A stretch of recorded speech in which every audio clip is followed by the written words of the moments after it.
Good morning guys. तो कैसे हैं आप सब? आई होप आप सब लोग अच्छे होंगे। हो गई एक और नए दिन की शुरुआत। ये देखिए, सुबह की शुरुआत मेरी कुछ ऐसी हुई है कि लड्डू ने मेरे पीछे पीछे इतने ठंडे हाथ डाल दिए कमर में। कह रहा मम्मा होली है होली है, इसकी जनवरी में ही होली आ चुकी है। यहाँ मैं खाने की तैयारी कर रही हूँ, इसको होली सूझ रही है। अब मैंने लड्डू को उठा के बिठा लिया है स्लिप के ऊपर, जिससे कि मैं अपना काम आसानी से कर सकूँ। लेकिन ये नहीं मानने वाला, ये भाग गया यहाँ से। आज मैं बना रही थी मिक्स वेज। मैंने सोचा सारी सब्जियां रखी हुई हैं, क्यों ना सारी सब्जियों में से थोड़ा थोड़ा हर किसी का पार्ट लेके एक मिक्स वेज बनाई जाए। क्योंकि सर्दियों में तो बहुत सारे ऑप्शंस होते हैं हमारे पास खाना खाने के, लेकिन गर्मियों में हमारे पास लिमिटेड ऑप्शन होते हैं खाना खाने के। तो सर्दियों में जी भर के खाया जाता है और वो शरीर के अंदर लगता भी बहुत ज़्यादा ही है। तो आज मैंने गाजर, मटर, आलू, गोभी, शिमला मिर्च सारी सब्जियां मिक्स करके और मैंने मिक्स वेज बना रही थी। हमारे यहाँ पे कुकर की सब्ज़ी थोड़ा कम खाते हैं, हमारे यहाँ कढ़ाई में सब्ज़ी बनी हुई ज़्यादा खाते हैं। तो कढ़ाई में सब्ज़ी बनानी थी और आज हमारी मेड थी छुट्टी पर, और वो कितने दिन पे छुट्टी पे ये अभी तक हम लोगों को नहीं पता है। तो इसलिए आज हमारे ऊपर काम का बर्डन भी बहुत ज़्यादा था। तो यहाँ मैं लड्डू के बीच में सब्ज़ी छोड़ के दूध की तैयारी कर रही हूँ। लड्डू कह रहा था मम्मा चाय दूध पीना है।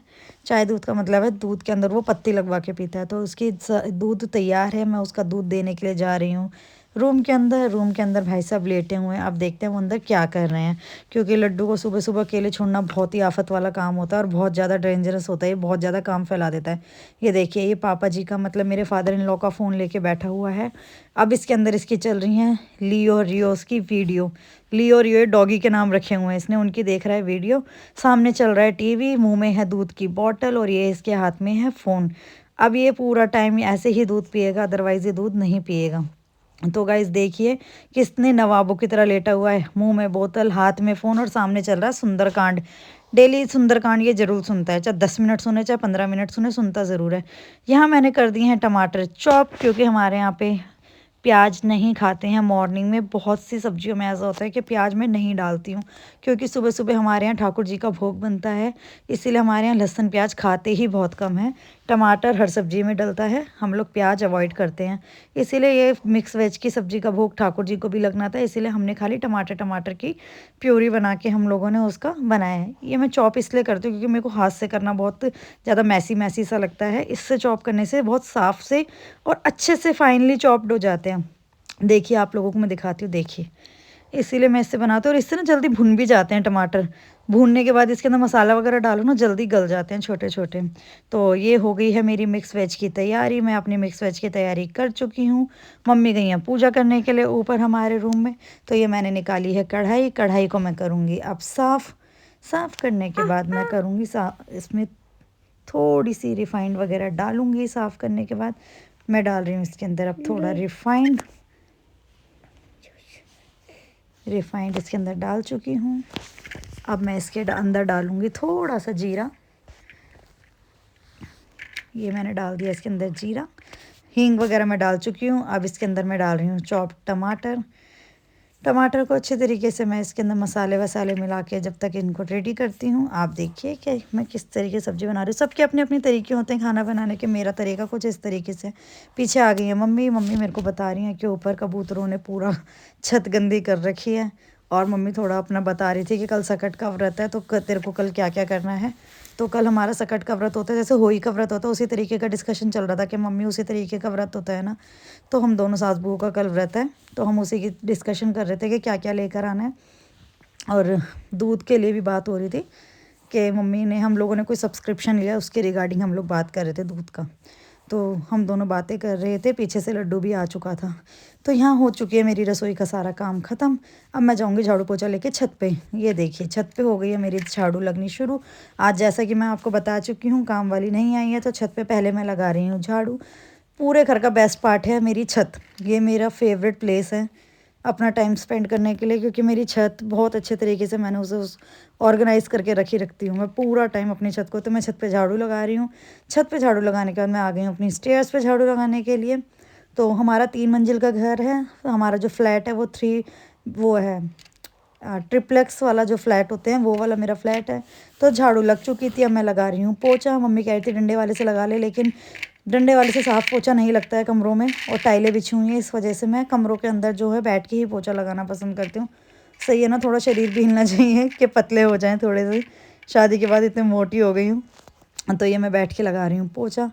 तो ये पोछा लगाने के बाद मैं किसी को चलने तक नहीं देती इस पोछे के ऊपर। पहले मैंने लगाया था सरफ़ का पोछा एक बार, जो कि मैं शूट नहीं कर पाई हूँ। अब मैं लगा रही हूँ फ़िनाइल का पोछा। इससे टाइलों के ऊपर चमक बनी रहती है। आप देख भी रहोगे परछाइयाँ, कितनी साफ़ सुथरी परछाइयाँ दिख रही हैं इसके ऊपर। तो अब मैं लेकर आई हूँ दोबारा पोछा। एक बार ऑलरेडी लग चुका है, तो ये मैं लगा रही हूँ अब इसके पास बैठ के पोछा लगाने से तो एक अलग ही चमक आ जाती है घर के अंदर। तो ये मैंने पोछा वोछा लगा के मैं फ्री हो ही रही थी इतने में पीछे से आ रही हैं मम्मी। मम्मी मुझे कुछ कुछ बोल रही थी जो मैं नहीं सुन पा रही थी, तो मैंने कहा आप इधर ही आके बता दो। तो फिर मम्मी बता रही थी कि बर्तन धो चुके हैं। मम्मी ने बर्तन धो दिए थे अंदर। तो ये मैं अब काम वाम निपटा के नीचे का ऊपर आ गई थी। छत पे वाइट कपड़े कुछ पड़े हुए थे, तेज़ धूप निकल रही थी, तो मैंने सोचा उसका फ़ायदा उठाया जाए। तो करण के जो वाइट कपड़े होते हैं वो करण को मशीन के धुले हुए बिल्कुल पसंद नहीं है, तो वो मैं पहले गर्म पानी में सरफ डाल के भिगो के रख देती हूँ आधे पौने घंटे के लिए। उसके बाद उनके ऊपर ब्रश मार के मैं उनको अच्छे तरीके से धो देती हूँ। तो ये करण के सारे कपड़े मैंने धो दिए थे, वाइट वाले जितने भी उनकी बनियान हैंकी और ये सब थे। साथ के साथ मैंने थोड़े से कपड़े और भिगो दिए थे इस सरफ के अंदर, जिन पे रुए ना निकले मशीन में धोने से, तो वो भी मैंने धो के सुखा दिए थे क्योंकि धूप इतनी तेज़ निकल रही थी। तो ये मैंने सारे कपड़े धो धो के सुखा दिए थे। तो बस छत पे पोछा लगना रह गया था, सफाई करनी रह गई थी, बाकी सारे फ्लोर हो गए थे। तो ये मैं सारे कपड़े सुखा रही हूँ। उसके बाद मैंने एक टब भर के पानी डाल के छत पे डाल दिया था वाइपर से। अब मैं उस पानी को खींच रही हूँ।